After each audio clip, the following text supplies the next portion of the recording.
Welcome to the channel, everyone. Model Car Guy Rich here. Today I've got a quick update on a few stash ads.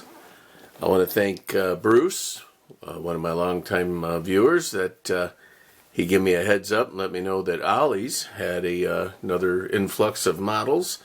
So I ran out over the weekend and picked up a few. There we have the 64.5 Mustang convertible.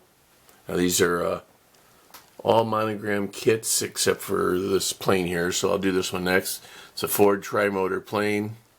It's a Revell kit, and it is 1/77 scale. All the rest of them are monogram kits. Wow, now there's a difference. The Pontiac Firebird, which I'll show the next one, is a 125 scale, but all the rest of them are 124 scale. Here's 56 Chevy Bel Air. Kind of neat looking. I ended up picking up two of these because you can never have enough Nomads. 57 Nomad there.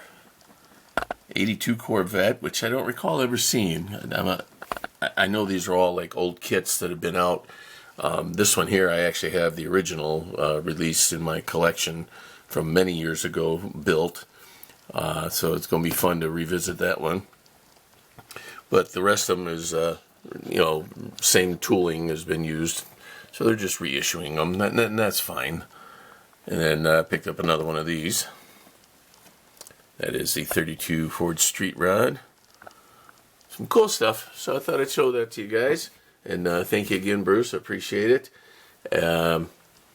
Bruce, if you will go into the description on this video and email me, my link is in the description, email me and I'll catch you up on the other stuff that we talked about earlier. And then for another viewer, John, he was asking about this kit here that I did recently, the 71 Plymouth GTX. He asked me what I used to paint it to get the Panther pink color, and it was a gloss Mambo pink, a Krylon. It's a paint and primer combo. And I got it at Michael's. It was, or no, I'm sorry, Hobby Lobby, in the clearance section for $2.49 a few weeks ago. And it's like, you know what, that'll work nice. So this particular Krylon paint goes on pretty good. There are other stuff in the larger cans, just doesn't seem to work with the model cars that much. But this particular one works pretty good.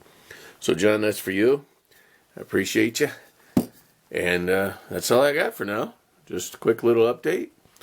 And I'll be back with some unboxings and things like that pretty soon. So thank you all for being here. Have yourselves a fantastic day. And I'll see you on the next one. Model Car Guy Rich out. Keep on modeling.